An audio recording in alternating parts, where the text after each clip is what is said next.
Bulginaka, do you know that cybercrime is becoming a growing problem in Fiji? Cybercrime is defined as a crime in which a computer is the object of the crime, such as hacking and spamming. Cybercrime is also cyberbullying and using fake profiles to cause panic and spreading false news. If you're involved in this or know anyone who's committing these crimes, report them immediately.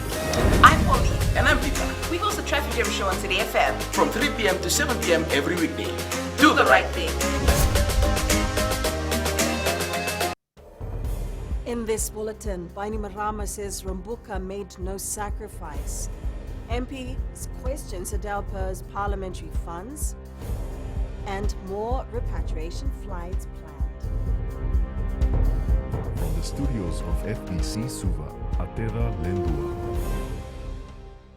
Prime Minister Borange Banimarama says the departure of former opposition leader Sitibeni Rambuka has left Sedalpa in tatters. Speaking in Parliament, Banimarama said Rambuka's resignation was no sacrifice. Rambuka publicly announced his resignation in Parliament on Monday. Former leader of the opposition did not sacrifice his seat for anyone. He abandoned his post. He left his party, and as a parting gift, Mr. Speaker, he left Sedalpa's leadership bitterly divided. And those of you left in this parliament who are still praising him, even after his departure, should do the honorable thing. Leave Sedalpa and join the party he has proposed. Banimarama also called out opposition MP Mitieli Mbulunauda for making allegations of murder against the Prime Minister. He knows he's lying, because the alternative is that he is delusional and possibly insane. All you have to do is listen to his rant in his reply. I would urge the leader of his party to set him straight. A coward he is. The Social Democratic Liberal Party General Secretary Emelendo Itutoranga this morning presented a financial report to the party's parliamentary caucus. This after some Sedalpa MPs queried the funds for the party's parliamentary office allegedly being spent on other purposes. At least one Sedalpa MP has told FBC News the fund is believed to have been spent to pay staff salaries at the Sedalpa office, amongst other expenses. We did talk about the parliamentary grant, and the directive from the Speaker is very clear what the grant is about.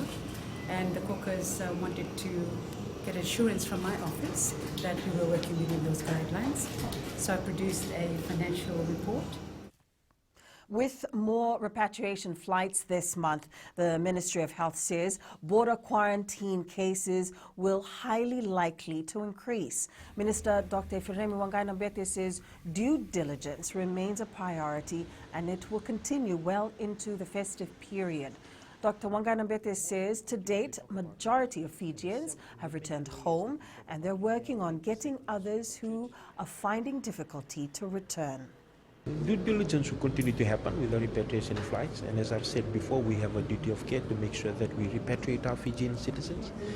There are places all over the world and health systems where, if you're not a citizen, you're not a permanent resident, you have to pay for your own health care. And these are some of the challenges that they face. 20 water trucks have been assigned to areas in Sinu that have been affected by water cuts. The Water Authority of Fiji currently removing an old valve which is causing disruptions. Minister for Infrastructure Chone Sumate says currently trucks are carting water to affected areas and the authority has put in a crisis management committee that is managing the issue. Usumate is urging people to store water for the next 2 to 3 days. At 7 a.m. this morning, all the outlets from the Wanyabuku reservoir have been isolated. Isolated them in order to carry out the repairs.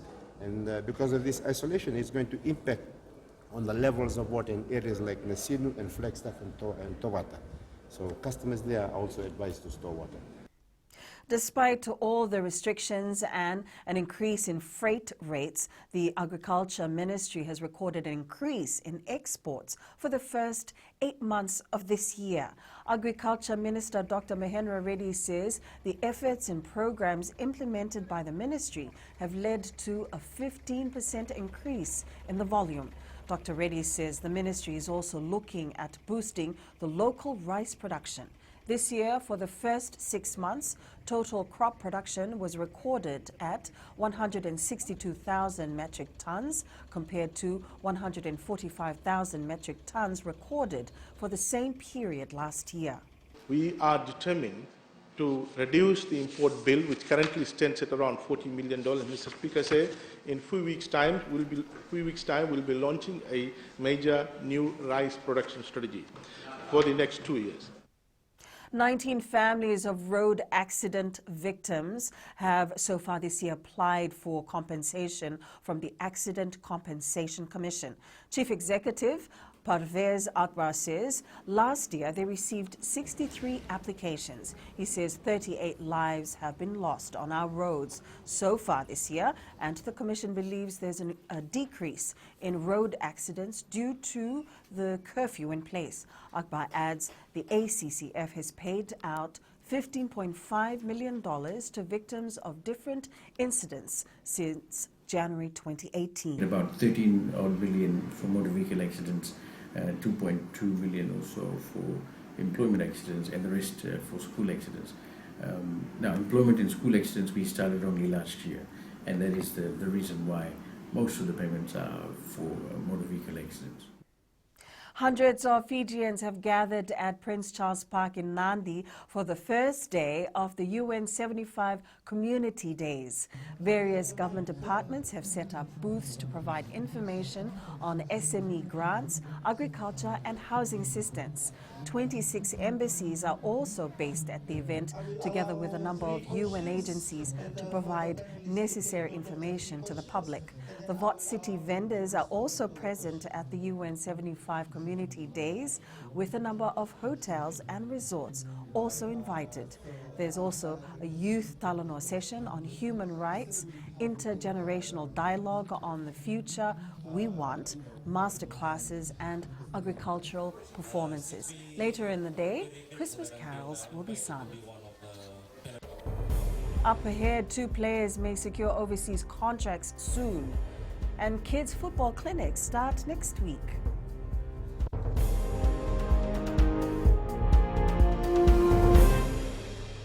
Oira na ngone na nonda inuni ena beisinga ni mataka. Mersi sunga da kena loma dina kena mikron. Sakena ngau na mitar lobi na nora baksa ngai ka wala loma taki na ngone. Dalabina oya wa meliki. Bulre oya wa Samuel Samuli. Nama kikirau ena be mataka. Boniti kena magrombuka. Ni boy tiri kalima na miniti me ona kina tiri na kaloko. Ena Radio Fiji One na ndobo ibiti.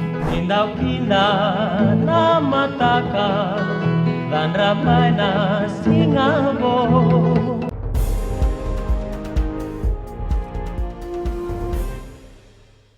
2 players who were part of the Flying Fijians Autumn Nations Cup squad are highly likely to secure overseas contracts. Fiji Rugby Union Chief Executive John O'Connor has confirmed to FBC Sports that Chone Koroindondua and Temo Maianabanua are still in Europe. Nandronga prop Koroindondua didn't make the match day squad against Georgia, while Maianabanua featured prominently at lock. Both players are with their respective interested clubs undergoing medical and fitness tests. If everything works out, then there's a possibility of the duo being contracted. Maianabanua played for Northland in the Mitre 10 Cup in New Zealand this season. School kids will have something to keep them busy during this holidays, as different sports organizations will run clinics. The Fiji Football Association will start their kids clinic from Monday, while Dreams Football Centre also has plans. Dreams Football Centre is run by former Fiji FA Development Officer Ronald Ram, who has been actively involved in kids clinic for the past year. Ram says his team teaches the basics of football. In this session, we offer soccer techniques. like passing, receiving, controlling, running with the ball, shooting, and dribbling, and juggling, skill practice. And then you can learn. They can also learn about playing positions, and then how to position themselves in the games, and then football games like 7-a-side, 5v5, and then 9v9, and then 11v11. Veteran Melbourne Storm star Cameron Smith has played his last NRL game, according to the club's director. Smith has been tight-lipped about his playing future since the Storm's victorious NRL Grand Final performance. This report from TVNZ. Cam Smith, the wordsmith, or at least the bloke pressing the flesh as he sells his book.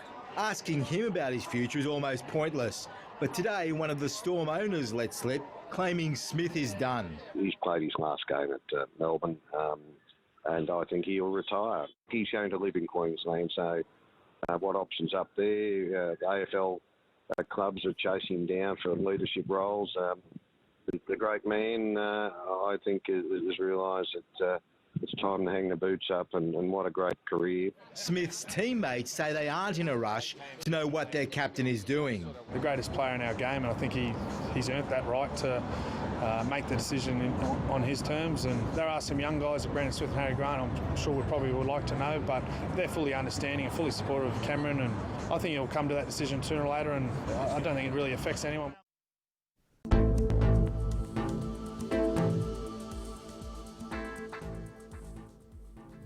A moist easterly wind flow prevails over the group.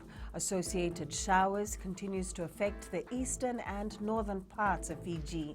Tropical disturbance 01F was located about 420 kilometers north of Undu Point at about 6 this morning. It is currently moving westwards at about 15 kilometers per hour.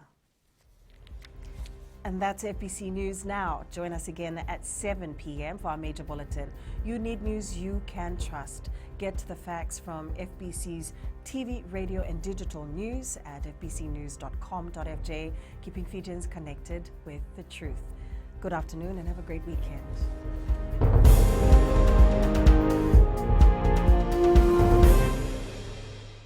हमारे खूबसूरत देश Fiji में child abuse की घटनाएं आए दिन बढ़ रही हैं। क्यों बच्चों का मासूम बचपन अब्यूज का शिकार हो जाता है? अपने बच्चों की सुरक्षा का खास ख्याल रखें। उनसे बातचीत करें, उनके दोस्तों के बारे में जानें। आज के बच्चे देश का भविष्य है।